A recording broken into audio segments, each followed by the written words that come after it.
Hey guys what's up अस्सलाम वालेकुम। मैं हमजा सादिक और आज हम बात करने वाले हैं अपवर्क के बारे में, फ्रीलांस के बारे में और थोड़ा सा इस बारे में बात करेंगे how to gather clients from Upwork. जो लोग मुझे रियल लाइफ में जानते हैं उनको ऑलरेडी ये आइडिया है कि मैं काफ़ी टाइम से फ्रीलांस कर रहा हूँ। मैं एक कंटेंट राइटर हूँ और if you want my services you can go down to the link below to my Upwork profile and hire me as well. तो यार सीन ये है कि I have been working as a freelance writer, content writer for over 4 years now. मैं 2017 में मैंने start किया था और मैंने बीच में ऑन ऑफ कर के अब लाइक 2019 से मैं रेगुलरली कंटेंट राइटिंग कर रहा हूँ and I been earning an okay amount for every single month ever since. बीच में कुछ फाइनल्स वगैरह थे, कुछ मैंने ब्रेक्स लिए, कुछ इधर उधर सीन्स किए एज यू नो।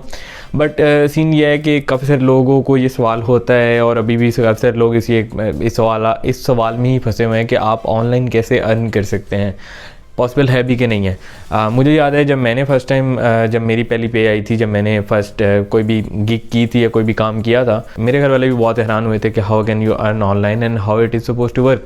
कुछ अर्से पहले तक ये एक मिथ लगती थी और अब ये रियल से रियल होता जा रहा है। तो इस चीज़ को समझ लेना बड़ा इजी और मतलब सिंपल है कि इट इज़ पॉसिबल और ये हो सकता है। तो यार सीन ये है कि मैं 3 से 4 साल से काम कर रहा था। मैंने 2017-18 में अपवर्क और फाइवर की प्रोफाइल्स बनाई थी but I never really worked on them.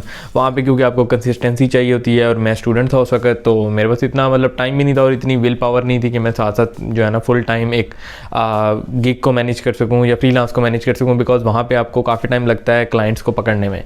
तो मैंने छोड़ दिया, मैंने नहीं किया। तो मैं अपना जो मेरे लोकल क्लाइंट से जो मुझे रेगुलरली काम दे रहे थे मैं उन्हीं के साथ लगा रहा और you know I kept earning. लेकिन वो यही होता है कि उसमें मिडल मैन आ जाते हैं तो फिर पे कम हो जाती है, आपका जो पे रेट है वो कम हो जाता है। तो मतलब कंटेंट राइटिंग में ऐसा पे रेट होता है। यार सीन ये कि मैंने फाइनली डिसाइड किया, मैंने कहा चलो I will give it a go, I will finally come to Upwork and fibre.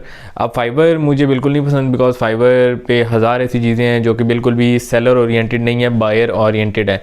उसमें हमेशा बायर को प्रायोरिटी दी जाती है, सेलर का कोई ख्याल नहीं किया जाता। बहुत सारे इश्यूज आते हैं। ऊपर से ये भी होता है कि आपका लाइक लेवल 1 और लेवल 2 सेलर का अकाउंट भी हो तो वो भी सस्पेंड कर देते हैं फाइवर वाले, अगर उनको कोई भी हल्का फुल्का मसला नजर आए जो कि मसला ना भी हो। तो मैं फाइवर भी नहीं जाना चाह रहा था। मैं नहीं चाह रहा था कि मैं उस पर मेहनत करूँ और फिर बाद में वो मतलब मुझे कोई मसला उधर से देखने को मिले। I am one of those people you know. तो मैंने कहा चलो अपवर्क ट्राई करते हैं। Upwork is like more of my thing because Upwork पे सीन ये होता है कि आपके सामने जॉब्स आ रही होती हैं और आप अपने कनेक्ट्स को यूज़ करते हुए उन जॉब्स के लिए प्रपोज़ल अपने जो है भेज सकते हैं, अपनी बिड कर सकते हैं और यू नो अपना ऑफर उनको भेज सकते हैं। तो उसमें यार सीन ये होता है कि आपके मतलब की जॉब्स मिल जाती हैं, आप जो जॉब करना चाहते हैं आप उसके लिए अप्लाई कर सकते हैं। तो मैंने अपवर्क की प्रोफाइल बनाई and with in 5 minutes I got my first client, I got my first $1000 project. $1000 obviously 3-4 महीने के ऊपर स्प्रेड आउट हुए हैं, तो that's not a lot per month, like $250 per month बन रहा है। लेकिन I got my first project in like 5 minutes। अब मैं आपको बताता हूँ कि वो कैसे हुआ। अब इस चीज़ में ये समझना ही बहुत ज़्यादा ज़रूरी है कि मेरी प्रोफाइल इवन वेरीफाई तक नहीं हुई थी और मेरा पहला प्रोजेक्ट मेरे पास आ चुका था। आइए अब मैं आपको बताता हूँ कि वो कैसे हुआ। ठीक है, आज मैं आपको बताऊँगा कि अपवर्क पे आप कैसे क्लाइंट्स पकड़ सकते हैं प्रॉपर्ली और आप मतलब क्लाइंट से कैसे काम ले सकते हैं और आपने जो है क्या वो मतलब स्टेप्स करने हैं जिसकी बेस पे क्लाइंट आपको प्रायोरिटी देगा। इवन दो आपकी प्रोफाइल पे कोई रिव्यू नहीं है, आपकी प्रोफाइल पे कोई भी मतलब कुछ भी नहीं है, आपकी नॉर्मल एक प्रोफाइल है जिस पे बेसिक्स इन्फो दी गई है और कुछ खास उसमें नहीं किया गया। ठीक है, तो आपने ये चीज़ें चेक करनी है। अब इसमें मैं आपको बता देता हूँ कि आपने स्टार्ट किस तरह से लेना है। तो यार जैसा कि मैंने आपको बताया अभी कि मैंने 3-4 साल ऑन एंड ऑफ जो है ना ऑफलाइन लोकल क्लाइंट्स के साथ काम किया है, कंटेंट राइटिंग की इंडस्ट्री में बहुत ज़्यादा काम किया है। लेकिन मेरा हमेशा से इंटरनेशनल क्लाइंट से कभी भी पाला नहीं पड़ा। मैं गया ही नहीं, अपने कंफर्ट जोन से बाहर निकला ही नहीं और मैंने प्रॉपरली कभी किया ही नहीं। ठीक है, मुझे यह था कि उसमें एक्स्ट्रा टाइम लग जाएगा क्लाइंट्स को पकड़ने में and that would just not be worth it because यहाँ पर जो लोकल क्लाइंट्स मुझे मिले हुए they were paying a good amount because मुझे पता था कि मैं इंटरवैल्यूड नहीं हूँ। और दूसरा ये था कि वो काम काफ़ी अच्छा था, काफ़ी कंफर्ट जोन वाला काम था, ईजी काम था। मैंने कहा ठीक है यार लगे रहते हैं उस पर, सही है। लेकिन ये है कि फाइनली मैंने डिसाइड किया कि अब वर्क पे जाता हूँ और ट्राई तो करता हूँ, ट्राई करने में क्या जाता है। ठीक है, मैंने ट्राई किया और 5 मिनट के अंदर अंदर मुझे पहला क्लाइंट मिल गया।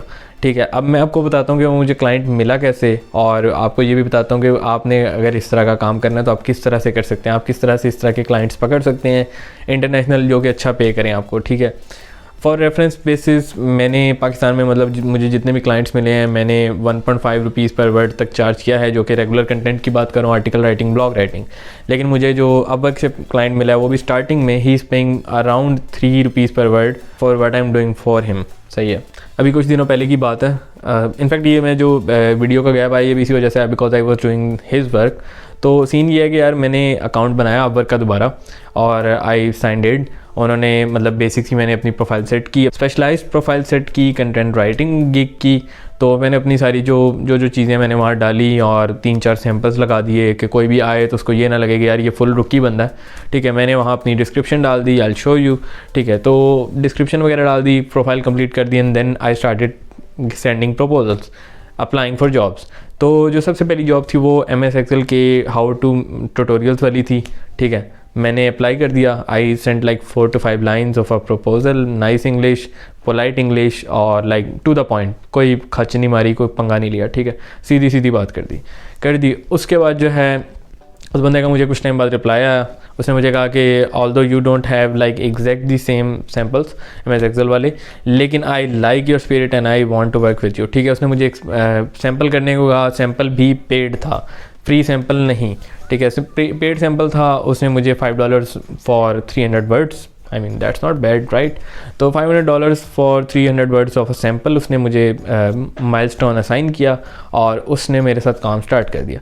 मैंने उसको सैम्पल दिया, उसने मुझे बताया कि सैम्पल में ये फीडबैक है, ये सीन है, एंड आई वैल्यूड दैट। ठीक है, उसने मुझे फीडबैक दिया, उसने मुझे कमेंट्स दिए, उसने मुझे बताया कि मैं इस तरह का काम चाह रहा हूँ, आप इस तरह का काम कर सकते हो तो मुझे बताओ and give it a try.